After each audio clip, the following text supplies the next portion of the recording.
ధన్యవాదాలు అధ్యక్ష. సూటిగా స్పష్టంగా రెండే నిమిషాల్లో చెప్తాను అధ్యక్ష. నేను మాట్లాడబోయే అంశం సభానాయకుడు గౌరవ ముఖ్యమంత్రి చంద్రబాబు నాయుడు గారికి వ్యతిరేకంగా గత వైఎస్ఆర్ కాంగ్రెస్ పార్టీ ప్రభుత్వంలో జరిగినటువంటి ఒక మహాకుట్ర. ఈ కుట్ర నేను మాట్లాడలేదు అధ్యక్ష. గత రాత్రి ఏబిఎన్ బిగ్ డిబేట్ లో వెంకటకృష్ణతో స్వయంగా సీనియర్ ఐఏఎస్ అధికారి, విశ్రాంత ఐఏఎస్ అధికారి పివి రమేష్ గారు చాలా స్పష్టంగా చెప్పారు అధ్యక్ష. గత రాత్రి ఏబిఎన్ బిగ్ డిబేట్ దగ్గర వచ్చే అంశాలని ఈరోజు ఆంధ్రజ్యోతిలో ప్రముఖంగా వచ్చాయి అధ్యక్ష.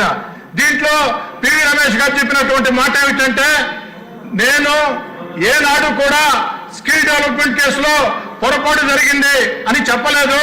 స్కిల్ డెవలప్మెంట్ కేసులో ఆ యొక్క చంద్రబాబు నాయుడు గారిని జైల్లో పెట్టేదానికి ఆనాటి ముఖ్యమంత్రి జగన్మోహన్ రెడ్డి గారు ఫైళ్లు మాయం చేశారు. ఎందుకంటే ఏకకాలంలో 3 దగ్గరలో స్కిల్ డెవలప్మెంట్ లో, సిఐడిలో, సీఎంఓలో అంతా కూడా ఫైళ్లు మాయమని, ఈ మాయం కావాలంటే సీఎం ఆఫీస్ లో ఉండే పెద్దల జోక్యం ఉంటేనే సాధ్యం అవుతుందని చెప్పని వారు స్పష్టంగా చెప్పారు అధ్యక్ష. మరి ఈరోజు చంద్రబాబు నాయుడు గారి మీద జరిగినటువంటి కుట్ర ఒక వ్యక్తి మీద జరిగిన కుట్ర కాదు అధ్యక్ష. ఒక హై ప్రొఫైల్ వ్యక్తి మీద ఇంత పెద్ద కుట్ర జరిగితే ఇక ప్రజల మీద ఇలాంటి కుట్రలు ప్రభుత్వ ప్రోద్బలంతో జరుగుతాయి. గత వైఎస్ఆర్ కాంగ్రెస్ పార్టీ లాంటి ప్రభుత్వాలు మళ్ళీ భవిష్యత్తులో అవకాశం వస్తే ఇలాంటి కుట్రలు జరుగుతాయి. చాలా స్పష్టంగా చెప్పారు అధ్యక్ష. చాలా స్పష్టంగా పివి రమేష్ గారు కొత్తగా ఈరోజు చెప్పలేదు అధ్యక్ష. గతంలో చంద్రబాబు నాయుడు గారిని అరెస్ట్ చేసినప్పుడు పివి రమేష్ గారు, అయ్యా వైఎస్ఆర్ కాంగ్రెస్ పార్టీల అధికారులు additional advocate general PV Ramesh గారి వాంగ్మూలం ఆధారంగా చంద్రబాబు గారి మీద కేసు రిజిస్టర్ చేశామని చెప్తున్నారు. ఇది అవాస్తవం. స్కిల్ డెవలప్మెంట్ లో ఎలాంటి పొరపాట్లు జరగలేదు. కొన్ని లక్షల మందికి మేళ్లు జరిగాయి. నా యొక్క స్టేట్మెంట్ ని ఫ్యాబ్రికేట్ చేస్తున్నారని అదే మాట రాత్రి కూడా చెప్పారు అధ్యక్ష. ఒక సీనియర్ విశ్రాంత అధికారి కేసుని, వాంగ్మూలాన్ని ఫ్యాబ్రికేట్ చేశారంటే, తప్పుదారి పట్టించారంటే ఇది ఒక మహాకుట్ర అధ్యక్ష. దీని మీద ప్రభుత్వం స్పందించాలా మిమ్మల్ని కూడా అడుగుతున్నాను అధ్యక్ష నేను. ఎందుకంటే సభానాయకుడు ముఖ్యమంత్రి గారి మీద గౌరవ మర్యాదలకు సంబంధించి 53 రోజులు జైల్లో దుర్మార్గంగా పెట్టిన కుట్రకు సంబంధించి స్వయంగా విశ్రాంత ఐఏఎస్ అధికారి డీజీపీ గారికి లేఖ రాశారు. విశ్రాంత ఐఏఎస్ అధికారి దీని మీద విచారణ చేయమని డీజీపీ గారికి లేఖ రాస్తే ఆ లేఖ మీద డీజీపీ గారు స్పందించారా లేదా, స్పందించకుంటే ఎందుకు స్పందించలేదు, స్పందించి ఉంటే ఏం జరిగింది, దీని మీద తేల్చాలా. దయచేసి మిమ్మల్ని కోరేది, ఈ రోజు 0 అవర్ ని రద్దు చేయండి.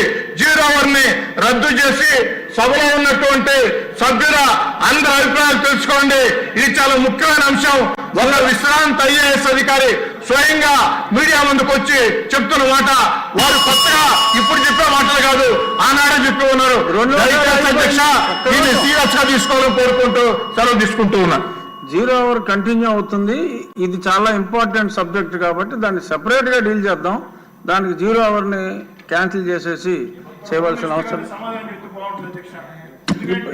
ఇక్కడ సమాధానాలు ఉండవండి. 0 అవర్ లో సమాధానాలు ఉండవు. దయచేసి సీనియర్ శాసనసభ్యులు బోనేల విజయచంద్ర గారు. ధన్యవాదాలు అధ్యక్ష.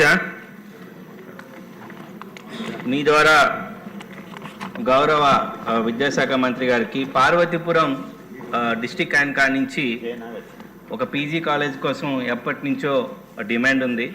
ఇప్పటికీ కూడా విద్యార్థులు డిగ్రీ అయిన తర్వాత వైజాగ్ కానీ విజయనగరం కానీ అంటే 100 కిలోమీటర్లు లేదంటే 150 కిలోమీటర్ల దూరం ప్రయాణం చేసి చదువుకోవాల్సిన అవసరం వస్తుంది.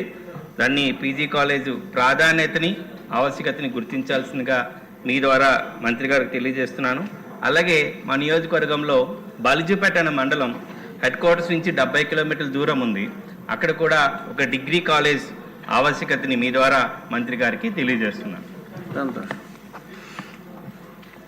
డాక్టర్ పార్థసారథి గారు. ధన్యవాదాలు అధ్యక్ష. నేను ఆదోని నియోజకవర్గం నుంచి నా ముస్లిం మైనారిటీలకు సంబంధించిన సమస్యని మీ ముందు పెట్టడానికి వచ్చాను. గత 300 సంవత్సరాల పురాతనమైనటువంటి ఈద్గా అన్నది రంజాన్ కానీ బక్రీద్లో నమాజ్ చేయడానికి చాలా పవిత్రంగా భావిస్తారు అధ్యక్ష.